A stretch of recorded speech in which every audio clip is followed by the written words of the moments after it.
हरे कृष्णा। आप सब भक्तों का गीता रहस्य में स्वागत है। और आज हम श्रीमद् भगवद गीता के 9वें अध्याय को आगे चर्चा करेंगे। इस अध्याय का शीर्षक है राज विद्या। जो ज्ञान का राजा है यानी कि सर्वोच्च ज्ञान है, उसकी चर्चा इस अध्याय में की गई है। तो आज हम है श्लोक नंबर 4 से आगे शुरुआत करते हैं, जहाँ पर भगवान बताते हैं श्लोक नंबर 4 में, मया ततमिदं सर्वं जगत अव्यक्त मूर्तिना मत्स्थानि सर्वभूतानि न चाहम तेष्वस्थितः। यह संपूर्ण जगत मेरे अव्यक्त रूप द्वारा व्याप्त है, समस्त जीव मुझ में है किंतु मैं उनमें नहीं हूँ। तो यहाँ पर है जो ये पूरा सेक्शन है आज हम चर्चा करने वाले हैं, उसमें भगवान अपने ऐश्वर्य के बारे में बता रहे हैं। और विशेष कुछ वस्तुएं आप इसमें सुनेंगे कि जिसमें भगवान कुछ ऐसी बातें कहेंगे जो पहले समझने में कठिन होती हैं, पर थोड़ा गौर से आप प्रभुपाद जी का तात्पर्य पढ़ेंगे तो आप उन बातों को समझ पाएंगे। जैसे यहाँ पर बताया गया है कि ये संपूर्ण जगत मेरे अव्यक्त रूप द्वारा व्याप्त है और सब जीव मेरे में है पर मैं उनमें नहीं हूँ। अब हम वैसे तो सुनते हैं कि परमात्मा सब जीवों के हृदय में है, और यहाँ पर भगवान कहते हैं न चाहम तेष्वस्थितः, मैं उनमें स्थित नहीं हूँ। तो इसको कैसे समझे? तो श्रील प्रभुपाद जी तात्पर्य में है एक सुंदर श्लोक है, प्रस्तुत करते हैं। अतः श्री कृष्ण नामादि भविद न ग्राह्यम इंद्रियी सेवोन्मुखी जीवादो स्वयं एव स्फुरत्यदः। इस श्लोक का अर्थ होता है कि भगवान श्री कृष्ण के नाम रूप गुण लीला इत्यादि जो है उनको सिर्फ है व्यक्ति, यहाँ पर जैसे बताया कि भवेद ग्राह्यम इंद्रिय है, यानी कि इंद्रियों के द्वारा ग्रहण नहीं किया जा सकता है। तो उसके लिए क्या करना होगा? सेवोन्मुखी ही जिह्वा दो। जब सेवा की जाएगी, जिसकी शुरुआत होती है जीवा से हम भगवान का नाम लेते हैं और भगवान का प्रसाद है उसको ग्रहण करते हैं, उसका स्वाद लेते हैं।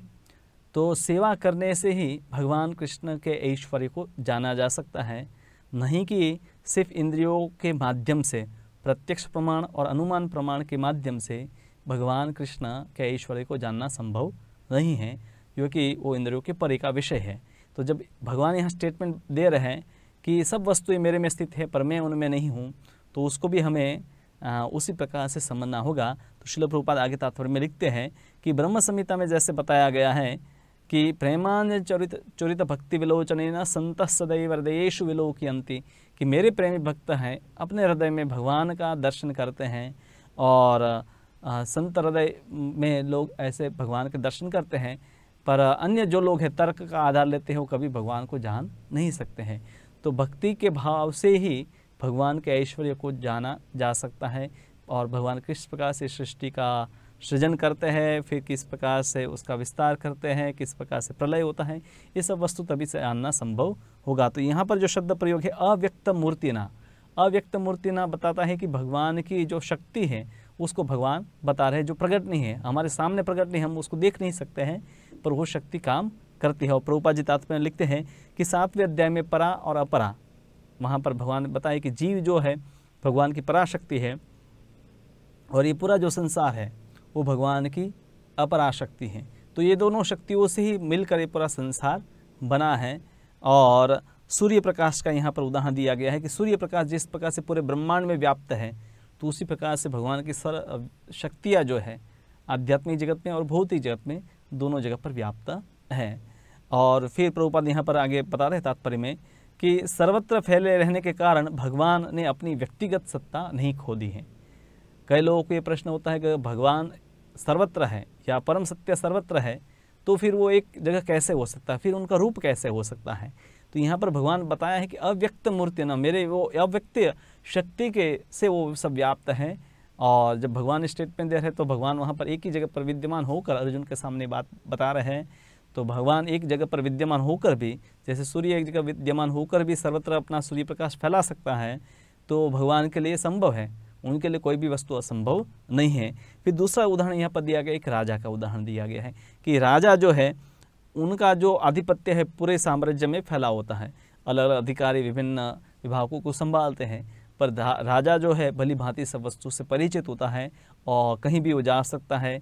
और राजा जब है सर्वोच्च अधिकारी है तो वो नियम बनाता है और नियमों का पालन करवाता है, पर वो नियमों से परे होता है। वर्तमान का हालांकि लोकशाही उसमें ऐसा नहीं होता है, पर ये जब राजाशाही है उसकी बात है। तो उसी प्रकार से भगवान जो है वो जब नियम बनाते हैं तो भगवान उन नियमों से बंधे हुए नहीं होते हैं, बल्कि वो उन नियमों से परे होते हैं और इस संसार में आकर उन नियमों का वो खंडन करते हैं, इसीलिए करते हैं ताकि हम समझ पाए कि भगवान इन नियमों से परे हैं। और फिर प्रभुपाद यहाँ अंत में कहते हैं कि भगवद गीता में कहा गया है, विष्टभ्या अहम इदम कृष्णम, वे अपने साकार रूप के कारण अपनी विभिन्न शक्तियों के विस्तार से सर्वत्र विद्यमान है। तो भगवान शक्तियों के माध्यम से सर्वत्र विद्यमान है। तो जब भगवान कहते हैं कि मैं सर्वव्यापी हूँ, फिर मैं उनमें नहीं हूँ, तो ये बात है, ठीक है, क्योंकि वो प्रत्यक्ष रूप से वहाँ पर नहीं है, उनके शक्ति के माध्यम से वहाँ पर विद्यमान है। फिर 5वें श्लोक में आगे भगवान कहते हैं, न च मतस्थानि भूतानि पश्चिमे योगमेश्वरम भूत भृन्न च भूतस्थो ममात्मा भूत भावनः। तो श्लोक का अनुवाद है, तथापि मेरे द्वारा उत्पन्न सारी वस्तुएं मुझ में स्थित नहीं रहती। जरा मेरे योग ऐश्वर्य को देखो। यद्यपि मैं समस्त जीवों का पालक हूँ और सर्वत्र व्याप्त हूँ, लेकिन मैं इस विराट अभिव्यक्ति का अंश नहीं हूँ, क्योंकि मैं सृष्टि का कारण स्वरूप है। तो यहाँ एक के बाद एक जो श्लोक है उसमें भगवान है अपने ऐश्वर्य का वर्णन करते हैं और बाह्य दृष्टि से ऐसा लगता है कि ये सब विरोधी बातें हैं। यहाँ पर जैसे भगवान ने कहा कि मेरे द्वारा उत्पन्न सारी वस्तुएं मुझ में स्थित नहीं है, एक जगह कहते हैं कि मेरे में सब वस्तुएं स्थित हैं, और यहाँ फिर कहते हैं कि मेरे में स्थित नहीं है, और मेरे ऐश्वर्य को देखो, मैं सबका पालन करता हूँ, सर्वत्र व्याप्त भी हूँ, और इस प्रकार से हूँ, फिर भी मैं इस संसार का अंश नहीं हूँ। तो ये सब वस्तुओं को, इस रहस्य को समझने के, इस राजविद्या को समझने के लिए इसीलिए हमें वैष्णव आचार्यों के टीकाओं का आधार लेना पड़ेगा। वहाँ पर वो इन सब विरोधाभास जो है उनका समाधान करते हैं, और हमें स्पष्ट हो जाएगा कि वास्तव में भगवान जब ये स्टेटमेंट दे रहे हैं तो उसका अर्थ क्या है। प्रभुपाद जैसे लिखते हैं, मत स्थानि सर्वभूतानि, भगवान जब कहते हैं कि सब वस्तु उन्हीं पर आश्रित है, भगवान इस भौतिक जगत के पालन तथा निर्वाह के लिए प्रत्यक्ष रूप से उत्तरदायी नहीं है। भगवान हालांकि सृष्टि करते हैं, जैसे यहाँ पर बताया, प्रभुपाद उदाहरण देते कि एटलास का उदाहरण आता है कि जो अपने कंधे के ऊपर एक पृथ्वी का गोला उठाया हुआ है।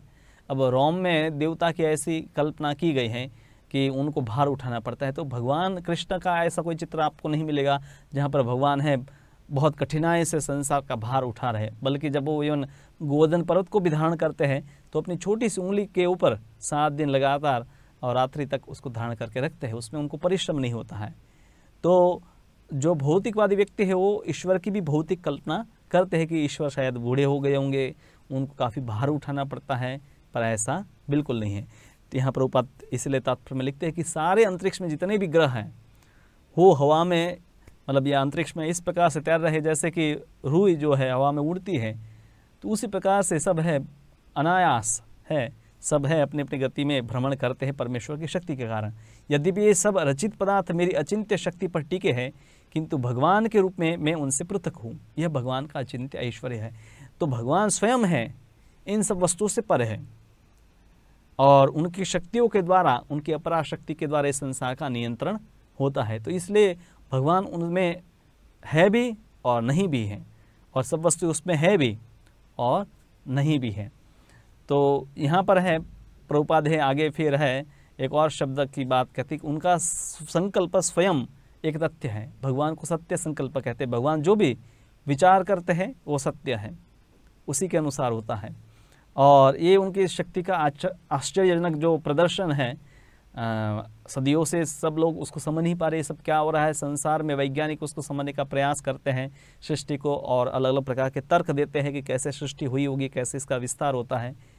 पर वो कितने भी युग लगा दे इस अध्ययन में, ब्रह्म संहिता में बताया है कि वायु की गति से भी अगर वो प्रयास करे, मन की गति से भी प्रयास करे, तो भी उस ब्रह्मांड के पार नहीं पहुंच सकते जहाँ पर आध्यात्मिक जगत होता है।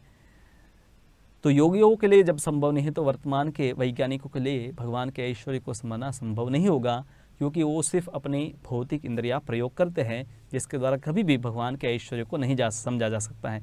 फिर प्रभुपाद आगे लिखते हैं कि हालांकि मैं इसका सृजन, पालन और धारण करता हूँ, उनमें मन और स्वयं उनमें फिर भी भगवान उससे परे है। तो भगवान को ये सब वस्तु स्पष्ट नहीं करते, क्योंकि भौतिक संसार में हर एक पदार्थ सत्वगुण, रजोगुण और तमोगुण से नियंत्रित होता है। भगवान इस सृष्टि का निर्माण करते हैं, पर भगवान उन गुणों से प्रभावित नहीं होते हैं। अब भगवान के लिए उनका मन और शरीर, प्रभुपाद आगे लिखते हैं कि मन और आत्मा या शरीर उसमें कोई भेद नहीं है। जैसे हमारे शरीर में होता है कि हमारा आत्मा मतलब हम जो है, फिर शरीर है, मन है, ये सब भिन्न भिन्न पदार्थ है और आत्मा है वो चिन्मय चेतन है। पर भगवान के लिए ऐसे दो अलग अलग वस्तुएं नहीं है कि उनका शरीर कुछ हो और फिर मन कुछ हो और आत्मा कुछ है। वो स्वयं आत्मा है और आत्मा मतलब पूरे प्रगट उनका जो रूप है वही सच्चित और आनंदमय है। हमारा जो शरीर है वो सच्चित और आनंदमय नहीं होता है, हालांकि आत्मा है सच्चित और आनंदमय होता है। तो यही उनका योग ऐश्वर्य, प्रभुपाद लिखते हैं कि ये उनका योग का ऐश्वर्य है।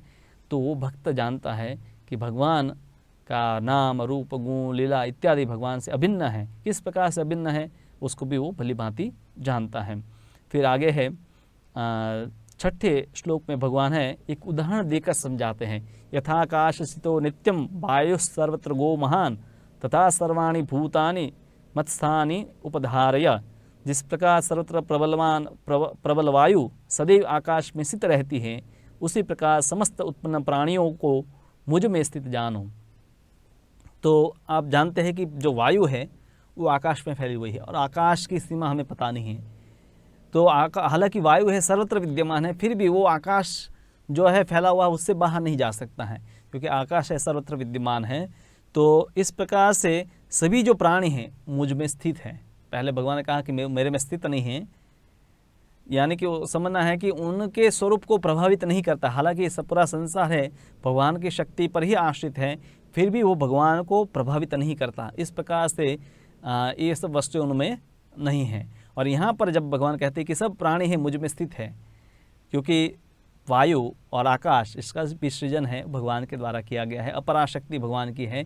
तो जब ये वस्तुएं, सभी संसार की सब वस्तुएं जब आकाश और वायु में स्थित है और वायु का सृजन आकाश में स्थित है और आकाश का सृजन जब भगवान ने किया, तो हम समझ सकते हैं कि सब वस्तुएं भगवान पर स्थित हैं, फिर भी भगवान उससे प्रभावित नहीं होते। तो इस प्रकार से विरोधी वाक्यों के द्वारा हम भगवान के ऐश्वर्य को भली भांति समझ सकते हैं कि भगवान कुछ मर्यादाओं से बंधे हुए या नहीं कि एक स्टेटमेंट दिया उसी में वो फिट हो गए, उसी भी बाहर है। इसलिए भगवान यहाँ एक जगह कहते हैं कि वो सब वस्तु मेरे में स्थित नहीं है, फिर भी स्थित है, और सब वस्तु उनसे भिन्न हैं, फिर भी स्वतंत्र नहीं है, वो सब वस्तु उन्हीं के ऊपर निर्भर रहती हैं।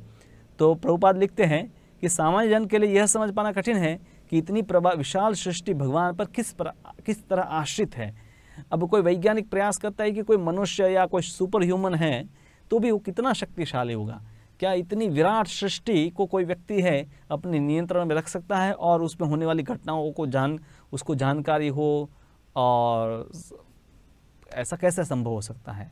क्योंकि हमारे यहाँ तो एक जो उपग्रह को हम छोड़ते हैं आकाश में, जो सैटेलाइट है, और फिर उसको हमें नियंत्रण में करना है, तो उसमें क्या करना पड़ता है, बहुत सारे वैज्ञानिक है प्रयास दिन रात लगे रहते हैं और अलग अलग जो पैरामीटर्स है उसको कंट्रोल करते हैं, तब जाकर वो एक सैटेलाइट जो है उसको नियंत्रित करते हैं। तो इतने सारे जो प्लैनेट्स है और स्टार्स है, तो इसको कोई नियंत्रण करने वाला कैसे हो सकता है? क्योंकि हमें जब इतनी तकलीफ हो रही है तो कोई ऐसे हमारे से ज़्यादा बुद्धिमान नहीं होगा, ऐसा लोगों का विचार होता है। तो इसलिए उनके लिए कठिन है। तो इसीलिए यहाँ पर उदाहरण दिया गया है कि जैसे वायु सर्वत्र विद्यमान है फिर भी वो आकाश की सीमाओं में है, तो उसी प्रकार से पूरी सृष्टि जो है वो है भगवान पर निर्भर होती है। और वहाँ वायु की तरह ही ये सृष्टि है और आकाश भगवान की तरह सब वस्तुओं को अपने अंदर समा लेता है। उनकी इच्छा के बिना एक पत्ता भी नहीं मिलता। कई बार आपने सुना होगा कि भगवान की मर्जी के बिना एक पत्ता भी नहीं हिलता है। और फिर तब प्रश्न आता है कि क्या संसार में जो भी बुरी वस्तुएं हो रही है वो भगवान की इच्छा से हो रही है? तो एक है भगवान की इच्छा, यानी कि उनका नियंत्रण, और दूसरा है वो हमें अनुमति देते हैं। हम जब कुछ कार्य करना चाहते हैं, जैसे सरकार अनुमति हमें देती है, हम रोड पर निकल सकते हैं, अपना कार्य कर सकते हैं, पर अगर सरकार चाहे तो रोड पर निकलने की अनुमति बंद भी कर सकती है। जैसे लॉकडाउन कर दिया और सबको मना कर दिया कि अब आपको बाहर नहीं निकलना है, तो उस प्रकार से उनका नियंत्रण है, पर वो हमें अनुमति भी देते हैं। उस प्रकार से जीव को जब अनुमति देते हैं और जीव उस अनुमति का दुरुपयोग करता है और तब उसको पाप कर्म कहते हैं, फिर वो कर्म का बंधन उत्पन्न करता है। तो इसमें भगवान दोषी नहीं है, वो उनकी स्वतंत्र इच्छा से जीवों को ऐसी स्वतंत्र शक्ति प्रदान की है। तो प्रभुपाद यहाँ लिखते हैं कि वे प्रत्येक वस्तु से उसी तरह पृथक है जिस प्रकार वायु के कार्य से आकाश रहता है। अब वायु में चाहे वायु गंदा हो, उसमें धूल हो, मिट्टी हो, फिर भी आकाश उससे प्रभावित नहीं होता है, आकाश तत्व है उससे प्रभावित नहीं होता है। तो उसी प्रकार से संसार में चाहे सृष्टि हो रही है, पालन हो रहा है, प्रलय हो रहा है, जो भी हो रहा है वो भगवान को प्रभावित नहीं करते हैं। और उपनिषद में बताया यद भीषा वाथ पवते, भगवान के भय से वायु है बहता है, अग्नि है जलाती है, पानी हमें पिघाता है, यम है जीवों के प्राण हत्ते। तो सभी जो देवता भी हैं भगवान के द्वारा नियंत्रित होते हैं। और भगवान की अध्यक्षता में चंद्रमा, सूर्य तथा अन्य विशाल लोग घूमते हैं। ब्रह्म संहिता में बताया गया है यच चक्षुरेश सविता सकल ग्रहाणाम राजा समस्त सुरमूर्तिरशेष तेजा यस्याज्ञा भ्रमति समृत काल चक्रो गोविंदम आदि पुरुषम तमहम बजामि। तो ब्रह्म संहिता में ये बात बताई है कि सूर्य जो भ्रमण करता है और काल का नियंत्रण करता है, रात दिन होती है, वो भी भगवान के एक आँख की भांति है और वो भगवान की आज्ञा से कार्य करता है। तो चाहे बड़े बड़े प्लैनेट्स हैं, उसके जो अधिष्ठाता हैं यानी कि देवता है और देवी है, वो सब भी भगवान के नियंत्रण में होते हैं और उन्हीं की इच्छा और आज्ञा के अनुसार कार्य करते हैं। तो यहाँ पर है इस श्लोक की व्याख्या इस प्रकार से बताई। फिर 7वें श्लोक में है भगवान कहते हैं कि अब सृष्टि कब होती है, फिर उसका प्रलय कैसे होता है। सर्वभूतानि कौन्तेय प्रकृतिम यान्ति मामिकाम कल्पक्षये पुनस्तानि कल्पादो विसृजाम्यहम्। हे कुंती पुत्र, कल्प का अंत होने पर सारे प्राणी मेरी प्रकृति में प्रवेश करते हैं और अन्य कल्प के प्रारंभ होने पर मैं उन्हें अपनी शक्ति से पुनः उत्पन्न करता हूँ। तो यहाँ पर पुनः उत्पन्न करना और प्रवेश करने की बात है, वो शरीरों की बात है कि जब समय पूरा होता है एक जिसको कल्प कहते हैं, जिसमें ब्रह्मा जी के 1000 चतुर्युग आ जाते हैं। एक जो चतुर्युग है उसका काल अवधि है 43,20,000 साल, मतलब 4 युगों का समय। ऐसे 1000 बार बीतते हैं तो एक कल्प पूरा होता है, मतलब दिन पूरा होता है ब्रह्मा जी का। उसके बाद प्रलय होता है, उसमें सभी जो जीव है उनके शरीर नष्ट हो जाते हैं और जीव अपने सूक्ष्म देह के साथ हैं भगवान में आश्रय लेते हैं। और जब ब्रह्मा जी की रात्रि पूरी हो जाती है तब वापस सृष्टि होती है, तब वापस वो अपने अपने कर्म जो थे उसी के अनुसार उनको दूसरा शरीर मिलता है। तो ये जो काल है, मतलब एक क्रम जो है कल्प का क्षय और वापस सृष्टि, वो चलता रहता है। और जीव जो है भगवान की भक्ति किए हैं वो इस संसार से जब भी मतलब उनका समय आता है तब मुक्त हो जाते हैं, पर बाकी सभी जो जीव है ये जन्म मृत्यु के चक्र में बने रहते हैं। तो यहाँ पर प्रभुपाद लिखते हैं कि ब्रह्मा जी का जो दिन है वो काफ़ी लंबा है, काफ़ी लंबे समय का है और इतनी ही उनकी रात्रि होती है। और उस प्रकार से उनके दिन मतलब महीने, फिर उसके साल, 100 साल ऐसा ब्रह्मा जी का जीवन है। तो भगवान है सृष्टि जब करनी है तब वो विचार करते एको श्याम एको हम बहुश्याम, मैं एक हूँ अनेक हो जाता हूँ और इस सृष्टि का विस्तार होता है। पर यहाँ पर यह समझना है कि जब भगवान ऐसा विस्तार करते हैं तो ऐसा नहीं कि हर जीव है ईश्वर बन जाता है या हर जीव है ईश्वर है, बल्कि ये समझना है कि भगवान अपनी शक्तियों का विस्तार करते हैं। जीव भी भगवान की एक शक्ति है, उसको भी भगवान कहते हैं कि मेरी वो पराशक्ति है, विभिन्नांश है। तो जीव है हमेशा जीव रहता है और ईश्वर हमेशा ईश्वर रहते हैं। कभी भी जीव है वो, या कभी कई बार लोग कहते हैं कि ब्रह्म ही मतलब आत्मा ही परमात्मा बन गया। अब आत्मा ही परमात्मा है तो 2 शब्दों की आवश्यकता नहीं है। और फिर प्रश्न आएगा कि भाई तो अलग अलग जीव क्या अनेक जीव है कि एक जीव है, तो बहुत जटिलताओं में मतलब फंस जाएगा व्यक्ति। तो ये समझना है, स्पष्ट रूप से भगवद गीता में बताया है, जहाँ पर गीता में भगवान कहते हैं ममे वांशो जीव लोक जीव भूत सनातन, जीव सनातन रूप से मेरा अंश है। ऐसा नहीं कि भगवान ने कहा कि जब सृष्टि होती है तब मेरा अंश है। सनातन यानी कि हमेशा के लिए, मुक्ति के बाद भी वो भगवान का अंश बना रहता है। सनातन अन्यथा प्रयोग नहीं होता। भगवान ये कहता है कि सृष्टि जब होती तब वो मेरा अंश है और बाद में वो मेरा में मिल जाता है और फिर कोई भेद नहीं रहता। तो ऐसा कोई स्टेटमेंट आपको नहीं मिलेगा।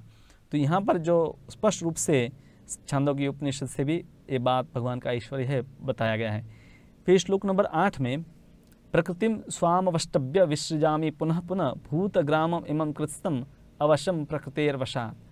बताया गया है कि संपूर्ण विराट जगत मेरे अधीन है, यह मेरी इच्छा से बारंबार स्वतः प्रकट होता है और मेरी ही इच्छा से अंत में फिर नष्ट हो जाता है। अब भगवान है ये सृष्टि करते हैं तो भगवान का उनका अपना कोई प्रयोजन नहीं है कि भगवान को इस संसार से कुछ सुख भोगना है। जैसे हम अपना मकान बनाते हैं तो हमें कुछ उद्देश्य होता है कि हम उसमें रहेंगे और आराम करेंगे, उसका आश्रय लेंगे, हमें रक्षण मिलेगा, फिर हम मेहनत करते हैं, घर बनाते हैं और कुछ समय के बाद घर नष्ट हो जाता है, फिर हमें दुख होता है। तो ये सब संसार में होता है। तो क्या भगवान है ऐसे ही प्रयोजनों के लिए संसार की सृष्टि करते हैं? तब तो है सृष्टि का विनाश हो जाए तो भगवान दुखी होंगे, पर ऐसा बिल्कुल नहीं है। सृष्टि है, भगवान है, जीवों के लिए करते हैं। जीवों की अपनी इच्छा है, इच्छा द्वेष समुत्थेन द्वंद्व मोहेन भारत।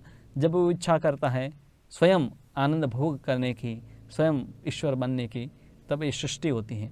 और सृष्टि में जीवों को मौका दिया जाता है जहाँ पर ईश्वर बनने का वो नाटक करता है। हालांकि तब भी वो प्रकृति के जो गुण है, सत्वगुण, रजोगुण और तमोगुण, इसके द्वारा नियंत्रित होता है। पर माया का प्रभाव ही है कि जिस पे जीव विचार करता है कि यहाँ पर मैं सुखी बनूंगा, और फिर वो प्रयास करता है, कई जन्मों तक प्रयास करता है।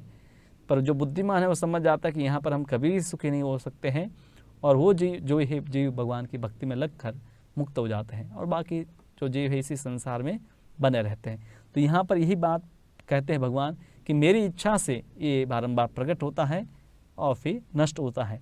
तो भगवान है, इस सृष्टि का विधान बनाए हैं, पर स्वयं है, इसमें वो हस्तक्षेप नहीं करते। एक बार जीव को शरीर मिल गया और फिर उसकी कर्मों की जो श्रृंखला है प्रकृति के नियमों के अनुसार चलती रहती है, पर भगवान उसमें विक्षेप नहीं डालते हैं।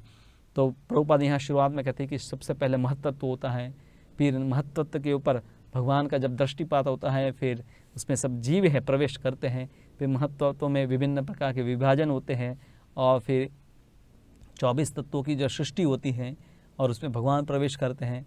शुरुआत में भगवान है, उस ब्रह्मांड में प्रवेश करके ब्रह्मा जी को उत्पन्न करते हैं, गर्भोदकशाही विष्णु जो है, और ब्रह्मा जी के उत्पन्न होने के बाद ब्रह्मा जी से प्रजापति, देवता इत्यादि सब प्रकट होते हैं, और उसी ब्रह्मांड में भगवान परमात्मा के रूप में, क्षीरोदकशाही विष्णु के रूप में रहते हैं, और हर जीव में भी वो परमात्मा के रूप में विद्यमान रहते हैं। तो फिर उन्हीं प्रजापतियों से विभिन्न प्रकार की जीव जातियों की उत्पत्ति होती है। कुछ लोग विचार करते हैं कि नहीं, ये क्रमिक रूप से उत्पन्न हुआ, पर ऐसा नहीं। शास्त्र में बताया है कि सृष्टि की शुरुआत से ही सृष्टि में जो भी आवश्यक सामग्री है वो सब विद्यमान होती है, और फिर वो अपने कर्मों के अनुसार विभिन्न शरीर धारण करते रहते हैं। तो ये पूरे सृष्टि का जो क्रम है वो हमेशा शाश्वत रूप से चलता रहता है। सृष्टि का मतलब विकास होता है, और फिर समय होने के बाद उसका नाश हो जाता है, फिर वापस सृष्टि होती है और वापस नाश होता है। तो प्रभुपाद लिखते हैं कि यह सृष्टि है विभिन्न जीवों की रुचियों को पूरा करने के उद्देश्य से की जाती है। जीव है उसके लिए भगवान सृष्टि की है, नहीं कि भगवान को इस सृष्टि से कुछ सुख भोगना है इसलिए वो करते हैं। इसीलिए सृष्टि में होने वाले जो मतलब परिवर्तन है उससे भगवान स्वयं प्रभावित नहीं होते हैं, क्योंकि सृष्टि में हम देखते हैं कि विभिन्न प्रकार के परिवर्तन होते हैं। कभी कोई रोग आता है, कभी युद्ध होता है, कभी नाश होता है, कभी लोग उत्पन्न होते हैं, कई प्रकार के परिवर्तन हुए हैं, पर भगवान इन सबसे परे है, वो इससे प्रभावित कभी भी नहीं होते हैं, और उन्हीं की शक्तियाँ इस संसार को नियंत्रित करती है। तो इसलिए 9वें श्लोक में भगवान कहते हैं, न च मां तानि कर्माणि निबध्नन्ति धनंजय उदासीन वदासीन मत्सक्तम तेषु कर्मसु। तो भगवान कहते हैं कि हालांकि मैं ये सब करता हूँ, ये सारे कर्म मुझे नहीं बांध पाते हैं। भगवान इन सब से परे है।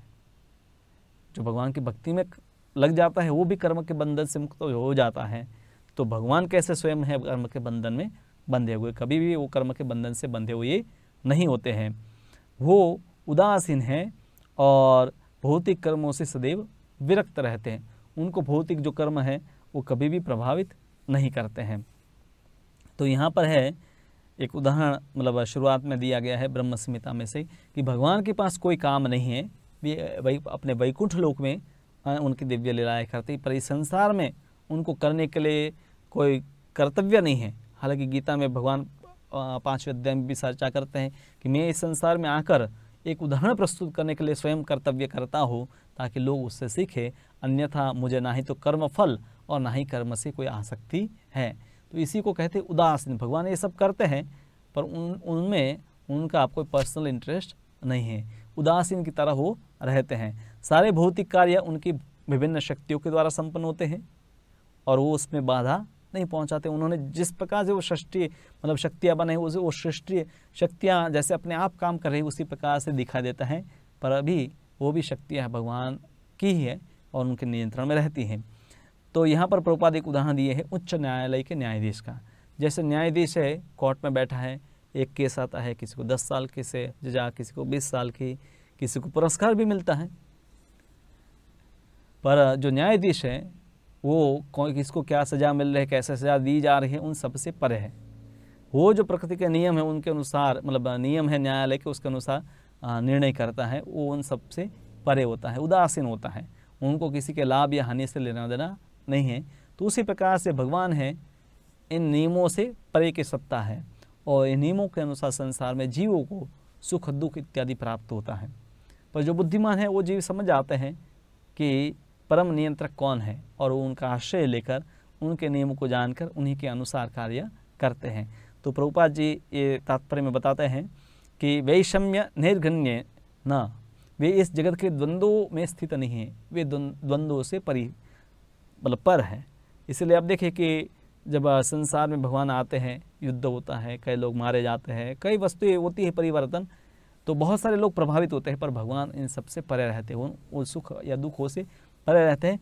कभी कभी वो अगर शोक व्यक्त करते हुए या जैसे अपने मित्र या नहीं रहे और शोक व्यक्त करते हुए दिखाई दिए, तब वो समझना चाहिए कि भगवान संसार में जब आते हैं तब मनुष्य की भांति कार्य करके हमें एक संदेश देते हैं, पर वो स्वयं है इन सुख दुख से प्रभावित नहीं होते हैं, क्योंकि वो आत्माराम है, वो स्वयं आत्मा है, तो उनको कोई भी भौतिक परिस्थितियाँ प्रभावित नहीं करती हैं।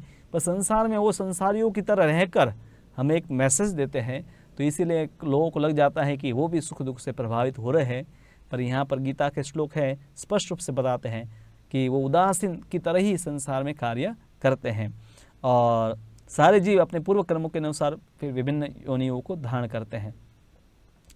तो भगवान अब मैसेज अपने ईश्वर के बारे में बता रहे कि जो भी सृष्टि वो जब करते हैं तो मयाध्यक्षेण प्रकृति सूयते सचराचरम। अब सृष्टि में है चर और अचर दोनों प्रकार के जीव होते हैं, मतलब या तो जैसे निर्जीव होते हैं, जड़ तत्व होते हैं जिसको अचर कहते हैं, मतलब स्थावर और जंगम। तो चर और अचर की जो सृष्टि होती है मया अध्यक्षेण प्रकृति, तो मेरी अध्यक्षता में वो प्रकृति कार्य करती है। भगवान मतलब 5 जो भौतिक तत्व है, पृथ्वी जल अग्नि वायु आकाश, फिर सूक्ष्म तत्व है मन बुद्धि और अहंकार, ये अपरा शक्ति है, मतलब अपरा जो प्रकृति का जो भाग है वो भी भगवान के नियंत्रण में है, और पराशक्ति वो भी प्रकृति है, जीव तत्व वो भी प्रकृति है, वो भी भगवान के नियंत्रण में है। तो प्रकृति भी 2 प्रकार की होगी, परा और अपरा। जीव है परा प्रकृति है और बाकी जड़ वस्तुएं जो है अपरा प्रकृति है, पर दोनों भगवान के नियंत्रण में है। इसलिए भगवान यहाँ कहते हैं अध्यक्षेण, जैसे भगवान उन सबके नियंत्रक भी है, अध्यक्ष है। और हेतु नानेन कौन्तेय जगत विपरिवर्तते, जिससे सारे चर तथा अचर प्राणी उत्पन्न होते हैं, इसके शासन में यह जगत बारंबार सृजित और विनष्ट होता रहता है। तो सृष्टि का अभी हमें अनुभव नहीं है, सृष्टि कब उत्पन्न हुई उसका हम अनुभव नहीं कर पाते हैं, पर प्रतिदिन हम हमारे जीवन में कई वस्तुओं का अनुभव करते हैं कि जैसे कोई बालक जन्म लेता है, फिर धीरे धीरे बढ़ता है, उसकी उम्र बढ़ती है, फिर एक वो कुछ समय उसका जीवन बना रहता है, संतान वो भी उत्पन्न करता है, फिर उनका शरीर में क्षीणता आती है और अंत में नाश भी हो जाता है। तो भौतिक जो मतलब तत्व है, पदार्थ है, उसमें भी परिवर्तन होते हैं, और जिन्होंने शरीर धारण किए हैं उन शरीरों में भी ये सब परिवर्तन होते हैं। तो ये बताना है कि भगवान हैं इन सबसे परे हैं, ये परिवर्तन है वो सृष्टि का क्रम है। यहाँ पर भगवान कहते हैं कि सृजित और विनष्ट बारंबार होते हैं, तो ये सृजन और विनाश है सृष्टि का क्रम भगवान ने बनाया है। पर भगवान है स्वयं इन विधानों से प्रभावित नहीं होते। इस संसार में भी जब आते हैं तो उनको प्रागट्य और अप्रागट्य भगवान को कहते हैं, उनका जन्म और मृत्यु नहीं होता है। और हमें लगता है कि भगवान है एक बालक बनकर आए, पर कभी भी वो ऐसे शारीरिक उनका शरीर नहीं है कि स्थूल शरीर, उनको बालक बनना पड़ा, फिर हमारी तरह विकास हुआ और खून और हड्डियाँ मांस इत्यादि से उनका शरीर बना है। हाँ, वो इस संसार में आते हैं तो जो भक्त नहीं हैं उनको उसी प्रकार से दिखाई देते हैं, पर वो सच्चित और आनंदमय ही होते हैं, आत्माराम ही होते हैं। तो यहाँ पर है प्रभुपाद तात्पर्य में लिखते हैं कि परमेश्वर परम इच्छामय है, उनकी जो इच्छा है उन्हीं के अनुसार होता है, और इस भौतिक जगत के आधार भूमि स्वरूप है, किंतु इसकी तभी सभी व्यवस्था प्रकृति के द्वारा की जाती है। प्रकृति यानी कि भगवान की शक्ति। मैं विभिन्न योनियों और रूपों वाले जीवों का पिता हूँ। भगवान अन्य जगह पर कहते हैं कि अहम बीज प्रदप पिता, मैं बीज देने वाला पिता हूँ। तो जिस तरह पिता बालक को उत्पन्न करता है तो उसी प्रकार से भगवान हैं, मतलब जीवों को इस सृष्टि में गर्भित करते हैं। और फिर जो प्रकृति है उसका कार्य है उनको शरीर देना। जैसे पिता का जो है बीज है और माता है, उससे उसका शरीर बनता है, पर जो जीव है वो पिता के द्वारा ही प्रवेश करता है माता में, और फिर माता के शरीर से वो जीव को शरीर मिलता है। तो उसी प्रकार से प्रकृति है जीव को भौतिक जड़ पदार्थों का शरीर प्रदान करती है, पर वो सनातन रूप से जीव है, भगवान का ही अंश होता है। तो प्रभुपाद उदाहरण के द्वारा बहुत सरलता से हमें समझाते हैं। चूँकि वे प्रकृति पर दृष्टिपात करते हैं, इसीलिए परमेश्वर की ओर से तो निस्संदेह क्रिया होती है, किंतु भौतिक जगत के प्रागट्य से उन्हें कुछ लेना देना नहीं होता है। तो शुरुआत में जब सृष्टि होनी है तब भगवान प्रकृति के ऊपर दृष्टिपात करते हैं और उसी से सब जीव प्रकृति में गर्भित होते हैं, तो उसमें प्रवेश करते हैं। तो भगवान के द्वारा इस प्रकार से क्रिया की गई, पर फिर भी यहाँ समझना चाहिए कि भौतिक जगत के प्रागट्य से उन्हें कुछ लेना देना नहीं है। वो जीवों की इच्छाओं को पूरी करने के लिए भगवान सृष्टि करते हैं, उनको उससे कोई मतलब सुख भोगना है या ऐसा कोई प्रयोजन नहीं है। फिर प्रभुपाद उदाहरण दिए हैं यहाँ पर कि व्यक्ति के समक्ष जब फूल होता है तो उसकी सुगंध है मिलती है, किंतु फूल तथा सुगंधी एक दूसरे से अलग अलग होते हैं। ऐसा ही संबंध भौतिक जगत तथा भगवान के बीच है, मतलब उनकी शक्तियाँ हैं उन्हीं से प्रकट होती है, पर वो भौतिक है, और भगवान है वो आध्यात्मिक है, वो भौतिक शक्तियों से प्रभावित नहीं होते। जैसे एक व्यक्ति होता है उसका परछाई होता है, तो परछाई काला होता है और व्यक्ति होता है, पर वो परछाई हमेशा व्यक्ति के कारण ही होता है और उसका कोई स्वतंत्र अस्तित्व नहीं होता है, और फिर भी व्यक्ति उस परछाई से प्रभावित नहीं हो जाता है। तो उसी प्रकार से भगवान है कार्य करते हैं दृष्टिपात करने का, पर भगवान है इस संसार से हमेशा परे रहते हैं। तो इस प्रकार से ये जो पूरा सेक्शन है, मतलब ये राजविद्या जो चैप्टर है उसमें ये जो श्लोक है, श्लोक नंबर 4 से लेकर 10, जहाँ पर है भगवान अपने ऐश्वर्य को इस प्रकार से प्रस्तुत करते हैं ताकि हमारी जो समझ है परम सत्य के बारे में वो बहुत स्पष्ट हो जाए। क्योंकि भगवान ऐसे विरोधी वाक्यों के द्वारा ही हमें बता रहे हैं कि कैसे वो इस संसार से परे हैं। हाँ, तो ऐसे विरोधी जो बातें हैं उनका भी मतलब अर्थघटन है बहुत अच्छे ढंग से श्रील प्रभुपाद जी अपने तात्पर्य में किए हैं। आप इन तात्पर्य को पढ़कर इसको और गहराई से समझ सकते हैं, और आपके कोई प्रश्न है तो मुझे लिखकर आप व्हाट्सएप पर भेजिए और मैं उसका उत्तर देने का प्रयास करूँगा। पर बहुत सरल है भगवद गीता, पर हमें श्रील प्रभुपाद जी जैसे वैष्णव जो है गुरु, उनसे भगवद गीता समझनी होगी तो उसको हम समझ पाएंगे, और सृष्टि में जो मतलब उत्पत्ति और नाश जो होता है उसको भी हम समझ पाएंगे। और जब हम इस प्रकार से समझेंगे तो हम भी इस संसार से उदासीन होकर सिर्फ भगवान में आसक्त होंगे। अन्यथा क्या होगा, इस संसार की इस सृष्टि और प्रलय के क्रम को अगर नहीं जानते हैं और उसमें आसक्त रहते हैं तो वापस हम भी इसी सृष्टि के भाग बने रहते हैं और बारंबार जन्म और मृत्यु के फलों को भोगते रहते हैं।